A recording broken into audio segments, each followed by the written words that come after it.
今天给大家采访一位水友啊，他在日本通过打工6年时间实现了财务自由啊。这个财务自由不是指他有特别多的钱，而是指他从现在开始，哪怕不工作，直接躺平也能够维持原来的一个生活现状啊。好的，我们现在对他进行一些采访。首先问一下，就是你当初来这边之前，在国内是干的什么呢？我在国内干了很多工作，因为我那个时候文凭低嘛，找不到什么好。虽然我技术很好，说实话，我的技术很好，但是的话，因为文凭低，就找不到很好的工作。做过老师，你当时做老师是做的什么老师教？我在那个学校里面做那种专门学校里面教计算机。计算机专业老师。你读书是读到几年级？我读书是读到中专毕业。你中专毕业，你还能够去学校里面教计算机？是，因为我那时候技术好嘛，技术好的话，就也有朋友介绍嘛，所以能够在那些专门学校做了计算机老师。那为什么后面没做了呢？后面的话也是说，干老师干了好几年，因为感觉到什么，对自己的发展没有什么进步嘛，就还是看不到未来。是，就感觉到自己一辈子做老师下去的话。但是我印象中你不是一直求稳定吗？那个时候不是稳定，现在是求稳定。那个时候这个年龄还是很年轻。年轻的时候还是想自己奋斗一把，这是这样的。到了一定年龄之后，就慢慢的就会出现了稳定。然后后面呢？然后慢失去了老师的工作。失去老师的工资，然后你计算机你是自学的还是？学校我中专的。你中专学的是计算机然后后面呢？然后的话，我就说什么做软件开发，因为我技术很好嘛，就做软件开发。做软件开发做了一段时间，到深圳来了之后，进了一个日本企业。那个日本企业的话，那个时候就是什么做那种底层的开发，那就属于。然后后面还做了些什么？后面的话就说遇到08年的这个金融危机，是不是？金融危机。那个日本厂的话就全部撤离了，从深圳撤离了。那个时候就暂时失业了。他把你们公司直接破产了还是？是全部转移了，当然就什么赔了很多钱给我们，然后的话就把我们全部炒掉了。我们就失业了之后，我就说当时也不想也说什么呢，也想转换一下心情吧，想做下别的工作。然后后面的话，我就说开网吧，在那边甚至开个网吧，小网吧，自己创业那个。是创业那种，开了个小网吧。那个时候开网吧很赚钱的，看别人。然后开网吧的话，结果遇到很多种黑暗的事情、不公平的事情，所以就开不下去了。可能就是在国内自己当时也年轻，也想着去试一下，然后创业，但是遇到了很多不公平的对待等等。是，遇到各种黑白两道的各种的说的话，基本上就搞不下去了，就只能什么放弃了。放弃了之后呢，又想着什么？当时因为经历了在深圳，其实那段时间没有工作时间，经历了很多的东西，真的看到了社会底层的各种，就是说有人铁桥上没人管的，并且什么这个是作为一个契机，然后后面来日本。是，全世界这么多国家，不可能所有的环境都一样的嘛，是不是？肯定有适合我的环境嘛。你当时是带了多少钱来这边？我当时的话，刚好我那个时候存款有10万块钱我工作了10年左右。那个时候的10万块钱还挺值钱的，说实话。是，我就带了10万块钱过来了。那10万过去了，过来之后，刚好什么手续费中介费还有什么学费刚好。那时候也是通过中介来的。中介过来的，中介。也是语校。是啊，通过不是中介的话，我日本语的话是自己在那个什么语言学校学的，然后中介的话是。那你在来日本之前，日语是什么水平？日语的话，那个时候我是过了，应该是N3水平。N3 水平。一边工作一边学习的那种。是。厉害。来之前N3，然后在这边读语言学校，读了多久？读了2年。读2年。是，因为什么呢？那个时候语言学校的学费大概多少？一年的话和现在差不多，其实都是1年80万日元。那他日本这边这么多年都没涨？没变过，日本的物价几十年都没跌过，没涨过。日本的物价都，不过这年涨得很厉害。我们那个时候还是真的几十年的日本的物价几十年都没涨过的那段时间，所以的话就因为要什么，本来第1年就可以考大学或者是升学的，我本来是来这边考大学升学嘛，因为我自己没读过大学嘛，所以的话读一个大学梦然后的话本来第1年就可以考，因为凭我的成绩的话完全可以考到，因为成绩很好，说实话一直来成绩都很好。然后是什么呢？因为没有学费，关键就是没有大学学费，家里我来日本我也发过家里一封节，没问家里要，因为家里就自己拿着自己的10万，然后来这边，但是想读个大学，是，后面来这边就办公院读吗？是，说的话，读语言学的时候一般时间读书，一半打工嘛。说了为了凑大学费用的话，就多读了1年语言学校，才把这个大学学费凑齐了。凑齐了之后，然后第3年就进入大学学习。那你当时考的学校算好学校吗？还是是还可以，还是比较好的私立大学吧，在关西那边属于好的私立大学，关同立嘛，是属于比较。那你很早之前你说你这个学习成绩挺好的，那你是小时候就是没有这么多机会去读书，然后家里条件受限还是什么？是穷嘛，我们那个时候穷，你们可能不了解那个年代，那个年代的话，80、90年代的话，就是说穷人的孩子的话都会早点出来。那个是考中专是最好的一个快速的一个出来的方法，因为考中专的话是完全国家包分配的那个时候。刚好当我们那个时候就什么，刚好是个临界点。从我们那以后就不包分配了，是吧？国家的政策就发生了转变了，大的转变了。那个时候考中专的话是，一个学校里面基本都是前10名的人才能考上中专的。那很厉害。是，说的话，那个时候中专是非常的适合穷人的孩子。当时读大学的时候也是读的计算机相关的专业吗？当时不是，当时是读了什么国际政治。国际政治是因为那时候你当时为什么不选计算机呢？因为感觉对政治感兴趣了，突然因为突然感觉什么，因为个人啊，是吧？内心还算比较善良，所以说更想，因为想做有更大的抱负嘛，因为想有更大的抱负，只能从政，感觉能不能从政治里面。你当时有想过在日本这边当公务员还是什么吗？当时毕业的时候怎么找什么工作，我当时还在大学里面，真的还没有什么那么具体的考虑，因为当时只知道什么把知识学好。当时一个心的就想各种知识能够什么把所有的知识学好之后，我觉得工作的话倒是水到渠成的事情，所以说没刻意的话说将来要做什么公务员或者说什么当时在学校嘛还没考虑。但是你这个不是相当于文科嘛？那文科的话不是找工作很难吗？你没想过这个问题？是，说的话，最后毕业之后，结果又回到计算机的老路上面来了。因为就是。那你工作的你在学校里面读了4年书，还是没有忘掉这些技术？这种东西就像骑自行车，掌握了这种东西的话，一辈子都忘不了的。重新拾起来还是很快的。那你当时去找工作的时候，他们不会说你这个大学的专业是这个专业，但是你现在找这个计算机相关的那个，不会歧视你什么？确实是开始有担心啊，但是的话，我刚开始要的工资很低啊，就可以要跟我试一试的机会嘛。结果测试之后发现我技术很好嘛，还是照样的没问题嘛。说的话就继续录你了。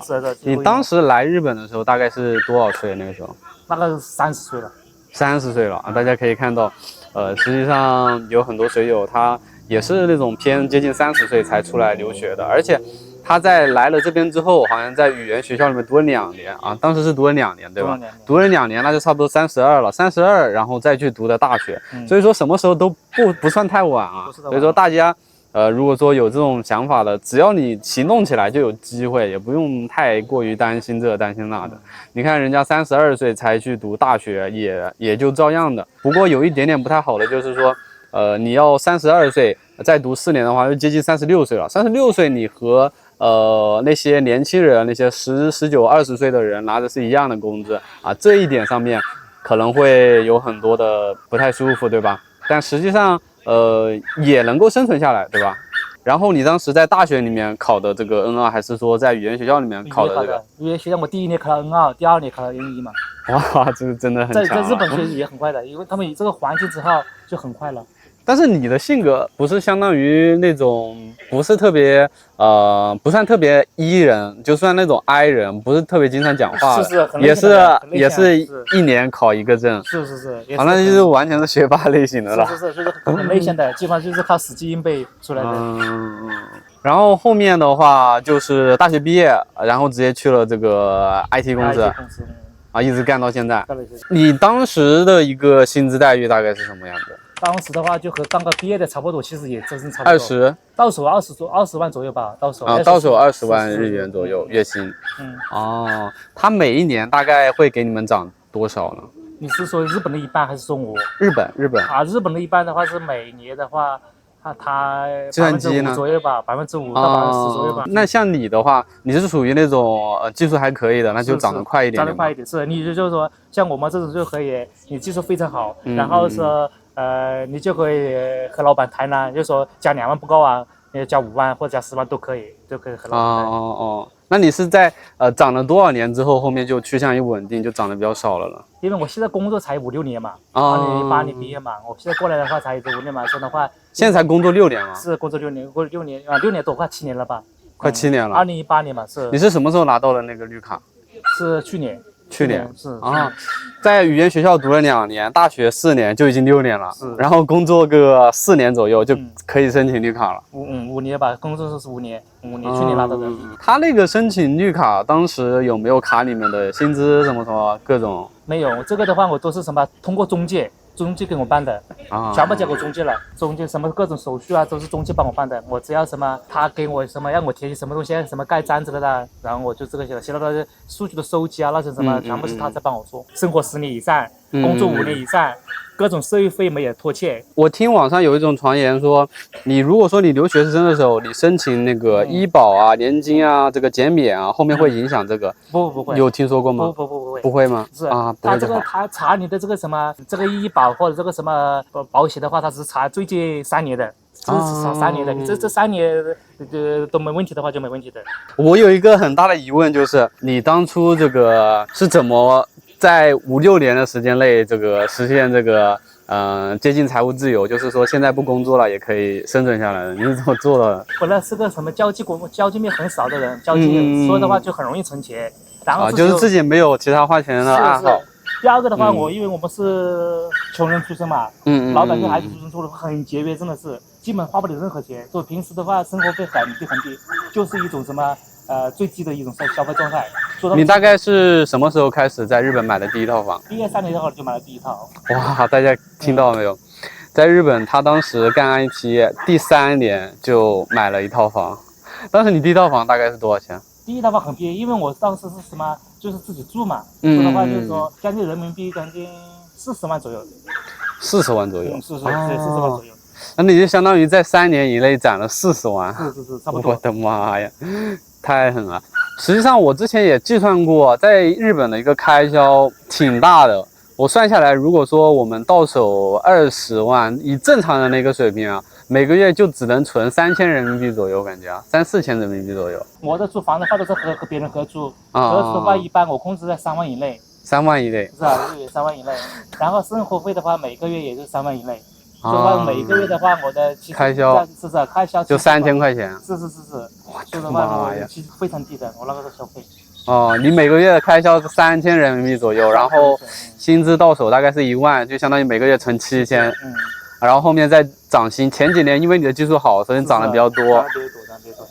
那基本上像你们这种的话，你当时是去的一个 IT 华人会社是吧？是。那你们华人会社基本上到顶这个薪资大概是多少呢？到顶的话应该没有什么到顶的。一年大概涨多少？第一年的话，我最初的第一年是30万，第2年就到40万了。你第一年涨到30万？是。第一年毕业开始是直接涨了30%啊！是。相当于每年涨10万，感觉我这属于我的妈呀，基本上每年涨10万，太狠了。那是你自己去要求？肯定自己要求啊！你不要求，老板不可能主动给你这。当然我不确定日本人他们是怎么去管理这个工资的，但是这个华人派遣公司这种 IT 企业如果你厉害的话，你是可以作为一个谈判资本跟老板去谈的你像这位水友的话，他就是1年涨10万日元，哇，这个真的太夸张了。那你涨到40万左右一个月收，那不是应该涨不动了吗？没有啊，因为是这么说什么IT 的话，这个什么 IT 的这个平均工资在日本的话，应该是年薪500万左右吧。500万左右，那就月收入大概多少？应该也是40多万吧。40多万，那你后面的话就涨得慢一点，后面涨得慢是每年涨2万左右。基本上到40左右，快到那个峰值了了，没有说这个到了40以后涨不动了，还是会每年涨一点点，我觉得是吧？除非你换职位嘛，上管理从技术岗换成管理岗嘛，那是一个大的涨幅嘛。但是你如果自己做技术的话，是确实涨幅不会再大了。如果你突然做管理者了，那个跨度就会很大，那可能再涨个10万左右。哦，难怪。那你这个一年前面涨10万的话，那确实3年多啊，勉强也能够攒下来30-40万。啊，因为你的开销就特别小啊，不过常人是感觉有点做不太到的。那像其他的那些IT 行业的人，他们的一个薪资待遇大概是什么水平？也是你们这个水平吗？是，在日本，在日本做 IT 的话，平均薪资大概开始的工资都很低，说实话，开始都是25。是。当你的技术好了之后，你什么？你在日本日语也好了，技术也好了之后，你就完全可以和老板提价去了。然后如果老板不同意的话，但日企他会允许吗？不是，日企他不是一般都是玄学经济，那是日企的。我们讲的就是在像我们这种在日本在华人企业了，在这种派遣公司了，因为在日本的华人的话，基本大多了，不是说至少1半以上的人都是在这种派遣公司、华人的公司里面做事。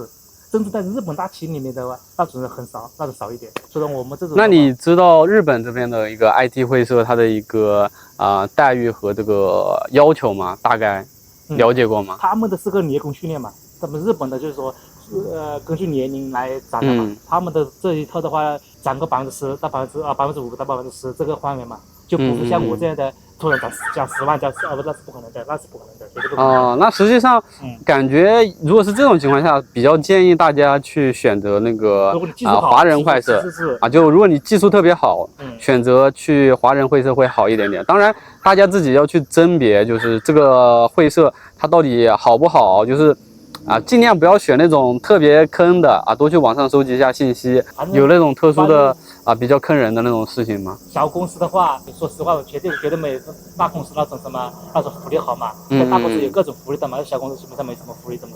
那像那些年金奖金这些没有。